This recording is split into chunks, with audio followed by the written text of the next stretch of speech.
Hello student, સ્વાગત છે તમારું મારી યુટ્યુબ ચેનલ એપી સ્ટડી સેન્ટરમાં। આજે આપણે શીખવાનું છે ધોરણ 10 વિજ્ઞાનમાં ચેપ્ટર નંબર 2 એસિડ, બેઝ અને ક્ષાર। તેમાંથી 1 ગુણના 2 પ્રશ્ન અને 4 ગુણના 2 પ્રશ્ન પૂછાવાના છે। તો આમ કુલ 10 ગુણનું ચેપ્ટર છે। તો આપણે મોસ્ટ આઈએમપી ટોપિક આ વિડીયોમાં આપણે શીખવાના છીએ। તો ચાલો શરૂઆત કરીએ। એસિડના સામાન્ય ગુણધર્મ। તે સ્વાદે ખાટા હોય, જલીય દ્રાવણમાં H+ આયન મુક્ત કરે, ભૂરા લિટમસ પત્રને લાલ બનાવે અને ધાતુ સાથે પ્રક્રિયા કરીને હાઇડ્રોજન વાયુ મુક્ત કરે છે અને સ્પર્શે કેવા હશે? જલદ એટલે કે દાહક હોય છે, એટલે કે દાઝી જવાય છે। ચલો હવે આપણે જોઈએ બેઝના સામાન્ય ગુણધર્મ। તે સ્વાદે તુરા હોય છે, જલીય દ્રાવણમાં OH- આયન ઉત્પન્ન કરે છે, લાલ લિટમસ પત્રને ભૂરું બનાવે। તમારે યાદ રાખવું હોય તો લા ભૂ બેન કરીને એવી રીતે યાદ રાખવાનું। લાલ લિટમસ પત્ર ભૂરું બને એટલે કે બેઝ હોય। સ્પર્શે કેવા હશે? ચીકણા હશે। તો આવી રીતે એસિડ અને બેઝના બંનેના સામાન્ય ગુણધર્મો પૂછાય છે। તમારે જો SS લેવું હોય તો તમે લઈ શકો છો, વારંવાર બોર્ડની એક્ઝામમાં પૂછાય જ છે। ચલો હવે આપણે જોઈએ સૂચક એટલે શું। હવે આ ટોપિકમાંથી વારંવાર 1 ગુણના પ્રશ્ન પૂછાતા જ હોય છે, તો આ તો આપણે પાકું કરી જ લેવાનું। જે પદાર્થ એસિડ અને બેઝમાં રંગ પરિવર્તન કરે તેને સૂચક કહેવાય। સૂચક આપણને સૂચવશે કે એસિડ છે કે બેઝ છે। તેના 2 પ્રકાર છે, કુદરતી સૂચક અને કૃત્રિમ સૂચક। કુદરતી સૂચકમાં શું આવે? હળદર, લિટમસ પત્ર કેમાંથી બનાવવામાં આવે? લાઇકેન નામની વનસ્પતિમાંથી, લાલ કોબીજના પાન અને હાઇડ્રેન્ઝિયા જેવા ફૂલ। જ્યારે કૃત્રિમ સૂચકમાં શું આવે? મિથાઇલ ઓરેન્જ અને ફિનોલ્ફથેલિન। ચલો હવે આપણે જોઈએ આગળ ઘ્રાણેન્દ્રિય સૂચકો એટલે શું। તો જે પદાર્થની વાસ એસિડિક કે બેઝિક માધ્યમમાં બદલાઈ જશે તેને ઘ્રાણેન્દ્રિય સૂચકો કહેવામાં આવે છે। જેમ કે ડુંગળી, લસણ, લવિંગ, વેનીલા, અર્ક આ બધા કેમાં સમાવેશ થશે? ઘ્રાણેન્દ્રિય સૂચકોમાં સમાવેશ થશે। એસિડ હશે તો પદાર્થની વાસ દૂર થશે નહીં અને બેઝ હશે તો પદાર્થની વાસ દૂર થઈ જશે। ચલો હવે આપણે જોઈએ ફિનોલ્ફથેલિન ને મિથાઇલ ઓરેન્જ જે શું છે? કૃત્રિમ સૂચકો છે। ચલો હવે ફિનોલ્ફથેલિન એસિડ સાથે રંગ આપશે નહીં પરંતુ બેઝ સાથે ગુલાબી રંગ આપે છે। મિથાઇલ ઓરેન્જ એસિડ સાથે લાલ રંગ આપે જ્યારે બેઝ સાથે પીળો રંગ આપે। આમાંથી પણ વારંવાર MCQ પૂછાય છે। ચલો હવે આપણે જોઈએ 4 એસિડના નામ, જેમ કે H2SO4 એટલે કે સલ્ફ્યુરિક એસિડ, HCl એટલે કે હાઇડ્રોક્લોરિક એસિડ, HNO3 એટલે કે નાઇટ્રિક એસિડ અને H2CO3 એટલે કે કાર્બનિક એસિડ। હવે 4 બેઝના નામ, NaOH તો સોડિયમ હાઇડ્રોક્સાઇડ, KOH તો પોટેશિયમ હાઇડ્રોક્સાઇડ, Mg(OH) તો મેગ્નેશિયમ હાઇડ્રોક્સાઇડ અને Zn(OH) તો ઝિંક હાઇડ્રોક્સાઇડ। 4 એસિડના નામ અને 4 બેઝના નામ। ચલો હવે આપણે જોઈએ કે એસિડની ધાતુ સાથે પ્રક્રિયા થાય, એસિડની ધાતુના કાર્બોનેટ અથવા તો બાયકાર્બોનેટ પ્રક્રિયા થાય, એસિડની બેઝ સાથે પ્રક્રિયા થાય અને એસિડની ધાતુના ઓક્સાઇડ સાથે પ્રક્રિયા થાય। આ 4 પ્રક્રિયાઓ એસિડ કરે છે। તો સૌપ્રથમ આપણે જોઈએ કે ધાતુની એસિડ સાથે પ્રક્રિયા કેવી રીતે થાય। આ પ્રયોગ વારંવાર બોર્ડ એક્ઝામમાં પૂછાય પણ છે। તો સૌ પ્રથમ આપણો હેતુ શું છે? તો દાણાદાર ઝીંક એટલે કે એસિડની ધાતુ સાથે પ્રક્રિયા છે તો ધાતુ તરીકે આપણે ઝીંક લીધેલી છે, તેની H2SO4 એસિડ સાથે પ્રક્રિયા કરવાની છે। પદાર્થ તરીકે શું લેવાનું? દાણાદાર ઝીંક લેવાનું, H2SO4 એસિડ લેવાનું, સાબુનું દ્રાવણ ને મીણબત્તી લેવાની। સાધનમાં કસનળી, વિમોચન નળી અને બીકર। હવે અહીંયા તમારે આકૃતિમાં દર્શાવેલું છે એવી રીતે તમારે આકૃતિ પરીક્ષામાં દોરવાની રહેશે। અહીંયા કસનળી છે અને તેમાં આપણે દાણાદાર ઝીંકના ટુકડા નાખી દીધા અને પછી એમાં મંદ H2SO4 એસિડ તરીકે નાખી દીધું, ત્યારે બંને વચ્ચે પ્રક્રિયા થાય અને હાઇડ્રોજન વાયુ ઉત્પન્ન થાય છે। જે અહીંયા તમારે શું બૂચ લગાવી દેવાનું, તેમાંથી આપણે વિમોચન નળી પસાર કરવાની અને અહીંયા સાબુના દ્રાવણ ભરેલું જે પાત્ર છે તે રાખવાનું। હવે અહીંયાથી હાઇડ્રોજન વાયુના પરપોટા સાબુના દ્રાવણમાં જશે અને જ્યારે આપણે સળગતી મીણબત્તી નજીક લાવશું ત્યારે હાઇડ્રોજન વાયુના પરપોટા તેની સાથે પ્રક્રિયા કરીને ધડાકા સાથે તેનું દહન થશે। તો આવી રીતે તમારે આકૃતિ દોરવાની રહેશે। આવશે પદ્ધતિ. તો એક કસનળીમાં મંદ H2SO4 લેવાનું અને તેમાં દાણાદાર ઝીંક ધાતુના ટુકડા નાખવાના. હવે કસનળીમાંથી ઉદ્ભવતા વાયુને વિમોચન નળીમાંથી લઈને સાબુના દ્રાવણમાં પસાર કરવાનું. હવે શું જોવા મળે તે અવલોકનમાં લખવાનું કે દાણાદાર ઝીંકની સપાટી પરથી વાયુના પરપોટા નીકળતા જોવા મળે છે અને આ પરપોટાને આપણે વિમોચન નળી દ્વારા સાબુના દ્રાવણમાંથી પસાર કરતા સાબુના પરપોટાનું નિર્માણ થાય છે અને આ પરપોટાને સળગતી મીણબત્તી સાથે રાખતા શું થાય? મીણબત્તી ધડાકા સાથે સળગી ઉઠે છે. એના ઉપરથી તારણ એટલે કે નિર્ણય શું નીકળ્યો કે આ પ્રક્રિયામાં હાઇડ્રોજન વાયુ ઉત્પન્ન થાય છે. એટલે કે એસિડ ધાતુ સાથે પ્રક્રિયા કરે ત્યારે ક્ષાર બનાવે અને હાઇડ્રોજન વાયુ મુક્ત થાય છે. તો તમારે સમીકરણ લખવાનું કે ધાતુ તરીકે આપણે ઝીંક લીધું હતું, એસિડ તરીકે H2SO4 લીધું હતું, ત્યારે H2 વાયુ છે અહીંયાથી શું થઈ જાય છે? દૂર થઈ જાય છે અને અહીંયા ઝીંક જોડાઈ જાય છે. તો ZnSO4 બની જાય અને H2 વાયુ મુક્ત થાય છે. હવે આપણે જોવાનું છે કે એસિડ ધાતુના કાર્બોનેટ અથવા તો ધાતુના બાયકાર્બોનેટ સાથે પ્રક્રિયા કેવી રીતે કરે છે. ચલો હવે આપણે જોઈએ કે અધાતુના ઓક્સાઇડ સ્વભાવે કેવા હોય? એસિડિક હોય. જે ઓક્સાઇડ પાણી સાથે પ્રક્રિયા કરીને એસિડ બનાવે તેને એસિડિક ઓક્સાઇડ કહેવાય. હવે અધાતુના ઓક્સાઇડ સ્વભાવે કેવાય છે? એસિડિક હશે. ઉદાહરણ તરીકે SO2, SO3, CO2. હવે ધાતુના ઓક્સાઇડ હોય એ સ્વભાવે બેઝિક હોય. તો જે ઓક્સાઇડ પાણી સાથે પ્રક્રિયા કરીને બેઝ બનાવે તેને બેઝિક ઓક્સાઇડ કહેવાય. કોના બેઝિક ઓક્સાઇડ હશે? ધાતુના ઓક્સાઇડ સ્વભાવે બેઝિક હશે. ઉદાહરણ તરીકે K2O, Na2O અને MgO. હવે એસિડ ધાતુના ઓક્સાઇડ સાથે પ્રક્રિયા કરે છે. ચલો તો આપણે જોઈએ કે એસિડ તરીકે HCl ધાતુના ઓક્સાઇડ એટલે કે કોપર ઓક્સાઇડ સાથે પ્રક્રિયા કરે તો શું બને છે? અહીંયા CuCl2 પ્લસ H2O ક્ષાર અને પાણી બને છે. ચલો હવે આપણે જોઈએ કે શા માટે દહીં અને ખાટા પદાર્થને પિત્તળના વાસણમાં રાખવા ન જોઈએ. કારણ કે દહીં અને ખાટા પદાર્થો એસિડિક ગુણધર્મ ધરાવે છે. તે પિત્તળ સાથે કે તાંબાના વાસણમાં ધાતુ સાથે પ્રક્રિયા કરશે અને ઝેરી ધાતુ સંયોજન ઉત્પન્ન કરે છે, જેથી ખોરાક કેવો થઈ જશે? ઝેરી થઈ જશે. એના માટે દહીં અને ખાટા પદાર્થો હોય તેને પિત્તળમાં રાખવામાં આવતા નથી. હવે એસિડ બેઝ અને ક્ષારનો મોસ્ટ આઈએમપી ટોપિક છે pH માપક્રમ. હવે pH માપક્રમ એટલે શું? એસિડ અને બેઝ કેટલા પ્રબળ અને કેટલા નિર્બળ છે ને તે માપવા માટે આપણે pH માપક્રમનો ઉપયોગ કરીએ છીએ. તેની શોધ SPL સોરેન્સે કરી હતી. pHમાં P જર્મન શબ્દ પોટેન્સ જેનો અર્થ શું થાય? શક્તિ, અને H એટલે કે હાઇડ્રોજન આયનની સાંદ્રતા કેટલો વધારે છે હાઇડ્રોજન આયન ને કેટલો ઓછો છે એનાથી શું બને? pH બને. હવે pH માપક્રમ કેટલું અંક દર્શાવે? 0 થી 14 અંક દર્શાવે. તેમાં 0 થી 7 હોય તો એસિડ કહેવાય, 7 થી 14 હોય તો બેઝ કહેવાય અને 7 ને તટસ્થ દ્રાવણ કહેવાય છે. જેમ એસિડની pH ઓછી થતી જાય તેમ એની એસિડિકતા વધારે થતી જાય અને જેમ એસિડની pH વધારે થતી જાય તેમ તેની બેઝિકતા વધારે થતી જાય. હવે આ ટોપિક હું તમને અહીંયા આકૃતિથી સમજાવું. અહીંયા આકૃતિ આપેલી છે 0 થી 7 અને 7 થી 14. 0 થી 7 છે તે એસિડ કહેવાય, 7 થી 14 છે તેને બેઝ કહેવાય અને વચ્ચે 7 હોય તો તટસ્થ કહેવાય. જેમ કે પીવાના પાણીની pH કેટલી હશે? 7 હશે. શુદ્ધ પાણી હોય તો તેની pH 7 હોય. હવે જેમ જેમ આપણે 0ની નજીક જતા જઈશું તેમ તેમ એસિડિકતા વધતી જશે અને જેમ જમણી બાજુ જતા જઈશું તેમ એસિડિકતા ઘટતી જશે, એટલે કે બેઝિકતા વધતી જાય. ચલો હવે કેટલાક કુદરતી એસિડ આપણે જોઈ લઈએ. દહીં અને છાશમાં લેક્ટિક એસિડ હોય, લીંબુ અને નારંગીમાં સાઇટ્રિક એસિડ હોય, આંબલીમાં ટાર્ટ્રિક એસિડ હોય, ટામેટામાં ઓક્ઝેલિક એસિડ હોય, કીડી અને કવચ નામની જે વનસ્પતિ છે તેના ડંખમાં મિથેનોઇક એસિડ એટલે કે ફોર્મિક એસિડ હોય, વિનેગરમાં ઇથેનોઇક એસિડ એટલે કે એસિટિક એસિડ હોય છે. આમાંથી પણ વારંવાર હેતુલક્ષીમાં પૂછાય છે, તો આટલું આપણે પાકું કરી લેવાનું. ચલો હવે આ ચેપ્ટરનો મોસ્ટ આઈએમપી ટોપિક છે, 4 ગુણમાં પૂછાય પણ છે.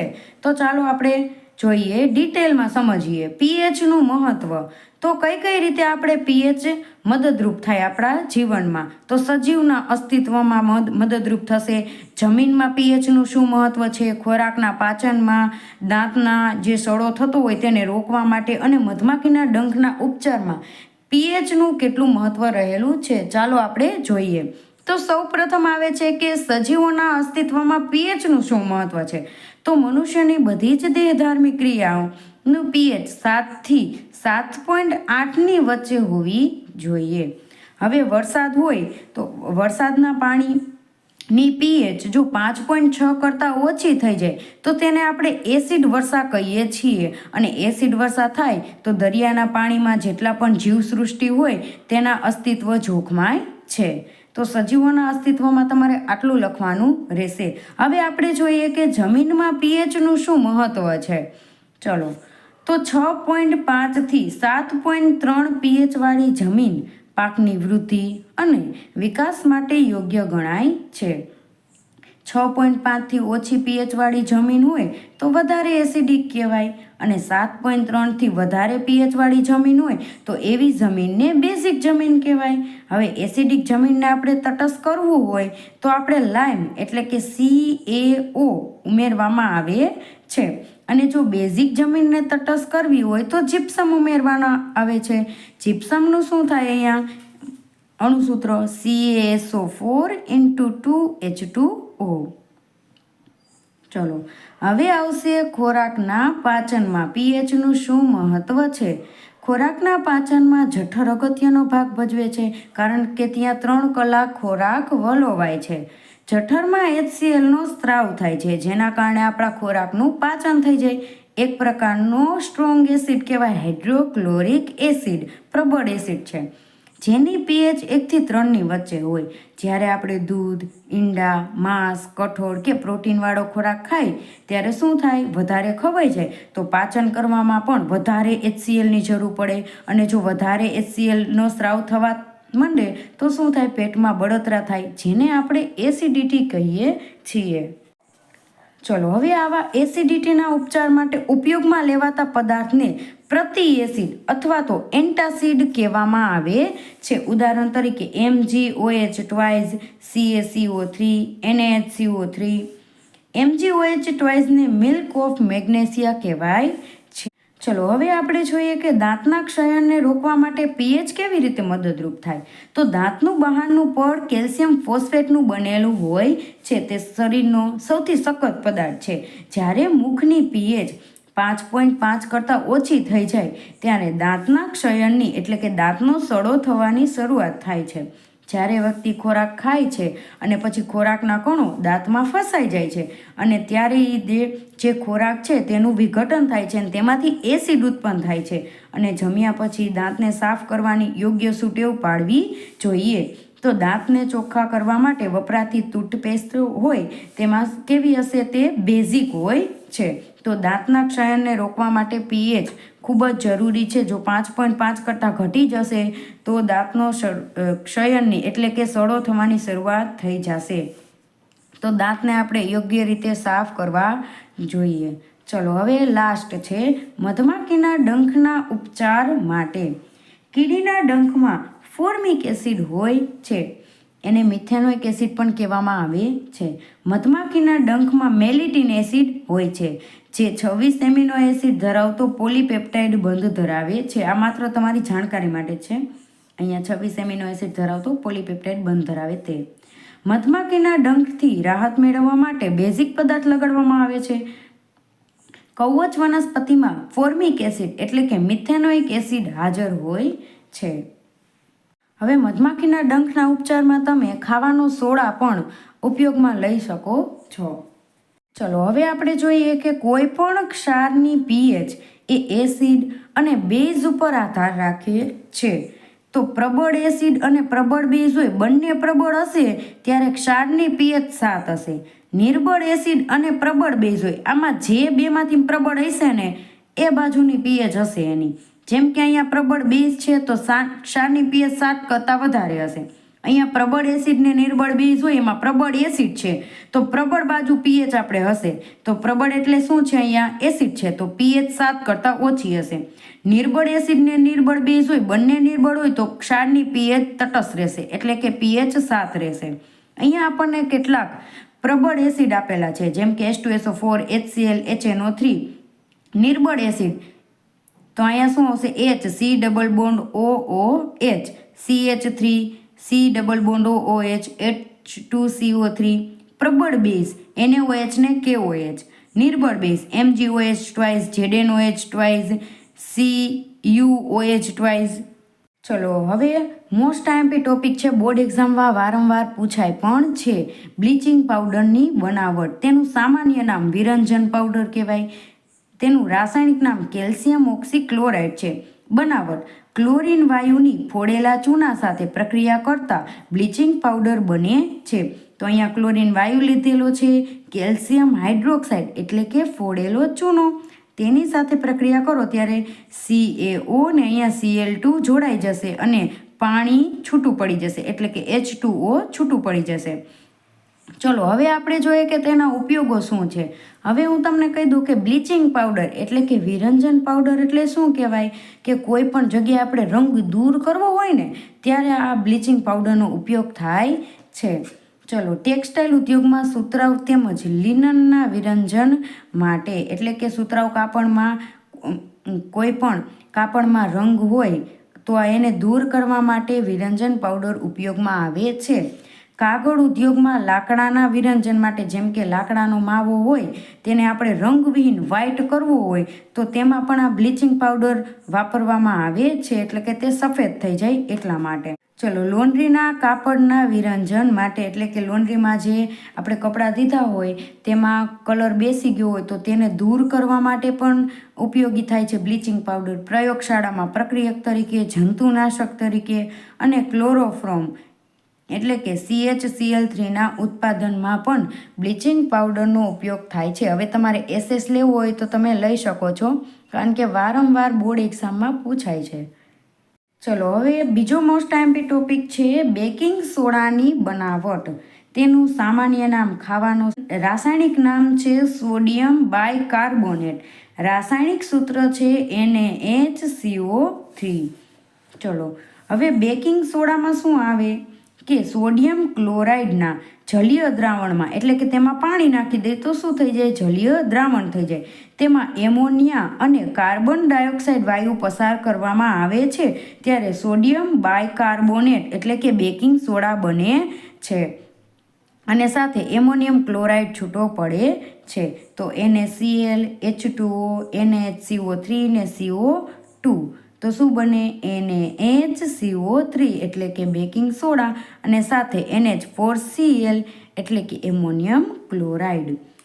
ચલો હવે આપણે તેના ઉપયોગો જોઈ લઈએ કે બેકિંગ સોડા અને ટાર્ટરિક એસિડના મિશ્રણથી બેકિંગ પાવડર પણ બનાવવામાં આવે છે. શું કીધું કે બેકિંગ સોડા હોય ને એમાં આપણે ટાર્ટરિક એસિડ ઉમેરી દઈએ અને બંનેના મિશ્રણથી જે પાવડર બને તે બેકિંગ પાવડર બનાવવામાં આવે છે જેનો ઉપયોગ પાઉં અને કેકની બનાવટમાં પણ થાય છે. એન્ટાસિડ તરીકે, અગ્નિશામક તરીકે, પ્રયોગશાળામાં પ્રક્રિયક તરીકે અને ઘરગથ્થુ ઉપચાર માટે બેકિંગ સોડાનો ઉપયોગ કરવામાં આવે છે. ચલો હવે આપણે જોઈએ ધોવાનો સોડા. બેકિંગ સોડા એટલે કે ખાવાનો સોડા. ચલો હવે ધોવાના સોડાની બનાવટ. સામાન્ય નામ વોશિંગ સોડા. રાસાયણિક નામ કહેવાય સોડિયમ કાર્બોનેટ.